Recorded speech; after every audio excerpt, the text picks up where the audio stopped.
Dalam 1 bulan, OSIS minimal harus punya 3 hari peringatan yang kegiatannya dilaksanakan dengan membentuk panitia dari masing-masing sekbid yang berkaitan. Begitu kata Kaiser di awal kepemimpinannya. Ingat ya, minimal 3 hari peringatan. Itu artinya minimal ada 3 acara yang mesti dilakukan oleh 3 panitia berbeda setiap bulannya.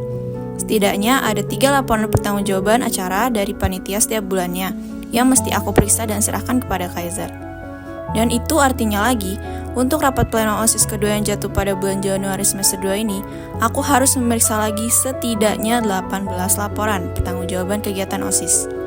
Rapat pleno dilaksanakan bersama pengurus MPK, pembina OSIS, dan wakil bidang kesiswaan. Rapat ini hanya diadakan 3 kali dalam 1 tahun.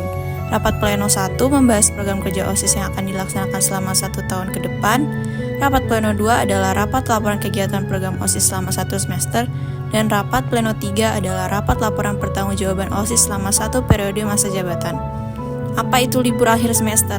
Aku bahkan tidak mengenalinya karena selama 2 pekan kemarin kuhabiskan dengan bolak-balik ke sekolah dan pulang sore hari untuk menyusun laporan kinerja kegiatan OSIS selama 1 semester. Dan sekarang di bulan Januari yang harus aku sambut dengan wajah berbunga-bunga karena berhasil melewati pergantian tahun, penampilanku malah terlihat mengenaskan dengan rambut yang diikat asal.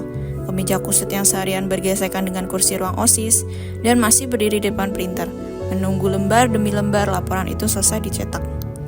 "Lo ngapain aja sih, Jay, dari kemarin?" tanya Kaiser sembari bangkit dari kursi kebesarannya. Kursi ketua OSIS yang berada di paling depan deretan meja-meja pengurus OSIS lainnya. "Harus banget tiap rapat ngeprint laporan mepet gini." Aku masih menahan diri untuk tidak meremas kertas laporan di tanganku dan membuang ke wajahnya. "Kurang ya 2 minggu kemarin?"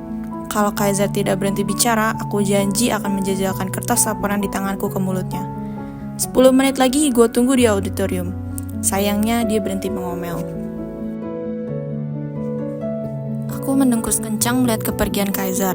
Tinggal aku yang berada di ruangan itu, sementara pengurus lain sudah berada di ruang auditorium karena printer sempat bermasalah dan menunggu Kaiser membenarkannya tadi.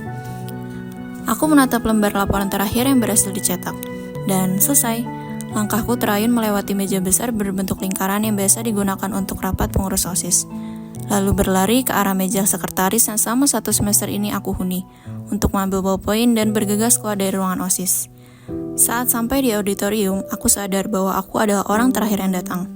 Laporan kegiatan sudah aku cetak menjadi rangkap 10, yang masing-masing kubagikan pada pengurus OSIS inti.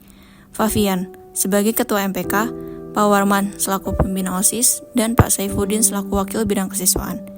Setelah itu, aku duduk di samping Kaiser yang tiba-tiba melihat jam di pergelangan tangannya. Melihat gerakannya, aku menatap Kaiser kesal.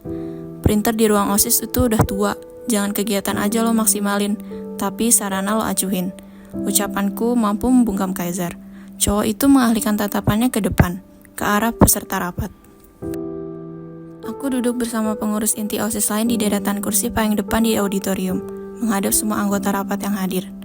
Acara dimulai, dibuka oleh Kak Ivan yang bertugas selaku moderator, melalui rangkaian pembukaan dan sampai akhirnya di acara inti. Kami mulai mendiskusikan laporan kegiatan OSIS dari bulan ke bulan. Aman, setiap bulan dilewati dengan aman. Sampai akhirnya di bulan kelima, di hari pohon yang jatuh pada 21 November, Favian mulai menginterupsi. Kegiatan tanam 100 pohon. Favian menatap lembar laporan di tangannya sebelum menatap Kaiser. "Bukannya kemarin kita ikut tanam pohon di Taman Tabebuya ya?" Aku tahu Kaiser melirikku setelah membaca laporan di tangannya.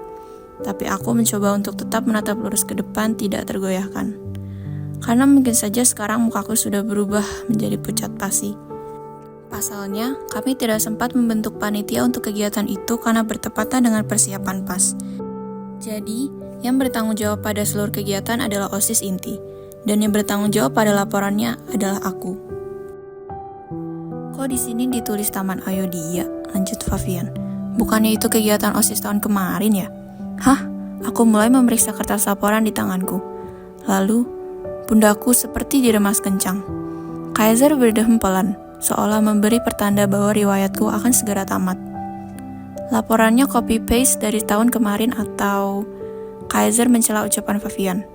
"Kami selalu dijadikan laporan-laporan OSIS terdahulu sebagai rujukan. Jadi, kesalahan ketik saat melihat rujukan yang kami punya itu bisa terjadi." Aku pikir Kaiser akan mendorongku ke jurang kesalahan ini, tapi ternyata tidak.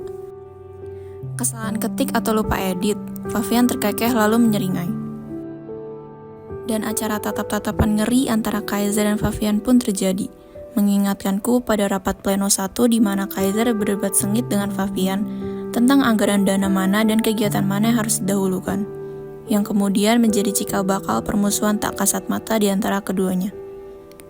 Oke, ini dimaklum, yang penting laporan keuangannya sesuai. Pak Warman melerai.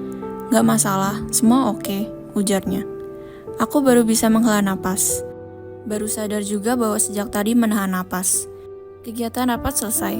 Kak Ivan menutup acara pada pukul 4 sore.